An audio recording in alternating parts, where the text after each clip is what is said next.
আকাশবাণী কলকাতা গ্রামীণ সংবাদ পড়ছি চঞ্চল ভট্টাচার্য। প্রধানমন্ত্রী নরেন্দ্র মোদী আজ কলকাতার ব্রিগেড প্যারেড গ্রাউন্ড থেকে 18,700 কোটি টাকার একগুচ্ছ উন্নয়নমূলক প্রকল্পের উদ্বোধন ও শিলান্যাস করেছেন। এর মধ্যে রয়েছে সড়ক পরিবহন, রেল, বন্দর, জাহাজ চলাচল সহ একাধিক প্রকল্প। এই কর্মসূচি পূর্ব ভারত ও পশ্চিমবঙ্গের উন্নয়নের নতুন অধ্যায় সূচনা করবে বলে দৃঢ় প্রত্যয় ব্যক্ত করেছেন শ্রী মোদী। প্রশাসনিক সভার মঞ্চ থেকে তিনি বলেন, এই প্রকল্পগুলি বাস্তবায়িত হলে ব্যবসা বাণিজ্যের প্রসার ঘটবে, যোগাযোগ ব্যবস্থা উন্নত হবে, লক্ষ লক্ষ মানুষের জীবনযাত্রা আরও সহজ হবে, শক্তিশালী যোগাযোগ ব্যবস্থা এবং আধুনিক পরিকাঠামো বিকশিত বাংলার ভিত্তি স্থাপন করবে বলে তিনি জানান। आज देश में रेलवे को आधुनिक बनाने का तेज अभियान चल रहा है। हमारा ये संकल्प है कि पश्चिम बंगाल इस अभियान में पीछे न रहे, इसलिए केंद्र सरकार पश्चिम बंगाल के रेलवे इंफ्रास्ट्रक्चर का भी तेज विस्तार करने के लिए प्रयास कर रही है। आज कामाख्या गुड़ी, अनारा, तुमलुक, हल्दिया, बराभूम और सिवड़ी इन 6 स्टेशनों का अमृत स्टेशन के तौर पर उद्घाटन हुआ है। শিলিগুড়িতে রাষ্ট্রপতি দ্রৌপদী মুর্মুর অনুষ্ঠানকে কেন্দ্র করে রাজ্য সরকারের আচরণ গোটা আদিবাসী সমাজের অপমান বলে প্রধানমন্ত্রী মন্তব্য করেছেন।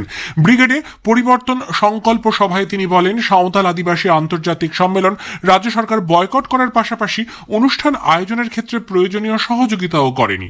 রাষ্ট্রপতির প্রতি এই আচরণ কোটি কোটি আদিবাসী এবং নারী সম্মানের ওপর আঘাত বলে তাঁর মন্তব্য। প্রধানমন্ত্রী বলেন, দেশের সর্বোচ্চ সাংবিধানিক পদ এবং সংবিধানের মর্যাদা এর ফলে ভুল লুণ্ঠিত হয়েছে। প্রধানমন্ত্রী আজ আসামের শিলচরে প্রশাসনিক সভা থেকে বলেন, কেন্দ্রীয় সরকার কৃষকদের কল্যাণে প্রতিশ্রুতিবদ্ধ। কিষাণ সম্মান নিধি প্রকল্পে বর্তমানে আসাম সহ সারা দেশের ক্ষুদ্র কৃষকদের জন্য সামাজিক সুরক্ষা ও মর্যাদা প্রদানের মাধ্যম হয়ে উঠেছে। তিনি আরো বলেন, আসামের চা বাগানে কর্মরত শ্রমিকদের জমি প্রদানের লক্ষ্যে সরকার বিশাল পদক্ষেপ গ্রহণ করেছে। এর ফলে চা শ্রমিকদের পাকা বাড়ির স্বপ্ন পূরণ করা বাস্তবায়িত হবে।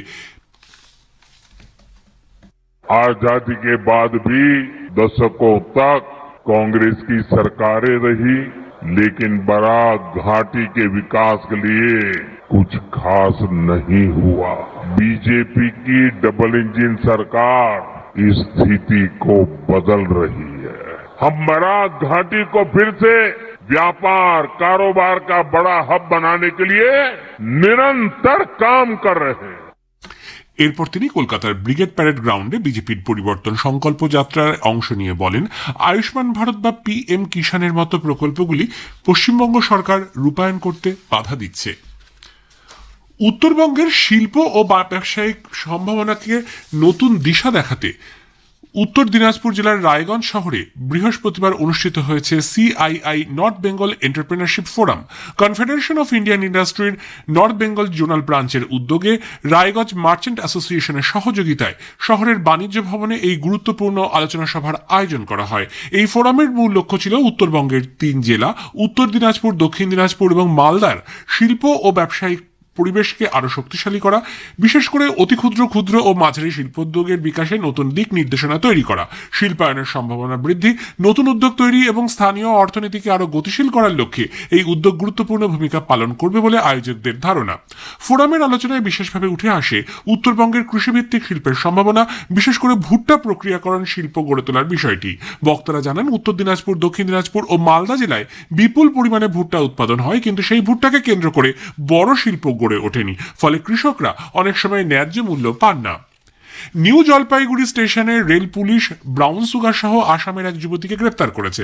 আজ সকালে ডাউন বিবেক এক্সপ্রেস ট্রেনটি 5 নম্বর স্টেশন প্ল্যাটফর্মে পৌঁছালে জিআরপির এসওজি টিম ট্রেনটিতে তল্লাশি চালায়। তল্লাশির সময় ওই যুবতীর দেহ থেকে প্রায় 48 গ্রাম ব্রাউন সুগার উদ্ধার করা হয়। উদ্ধার হওয়া মাদকের আনুমানিক বাজার মূল্য লক্ষাধিক টাকা বলে রেল পুলিশ সূত্রে জানানো হয়েছে।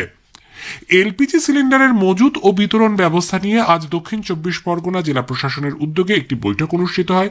উপস্থিত ছিলেন জেলার শাসক অরবিন্দ মিনা, পুলিশ ও প্রশাসনের শীর্ষ আধিকারিকরা।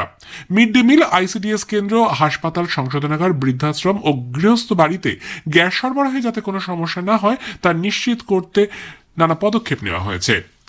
গ্রামীণ সংবাদ শেষ হলো।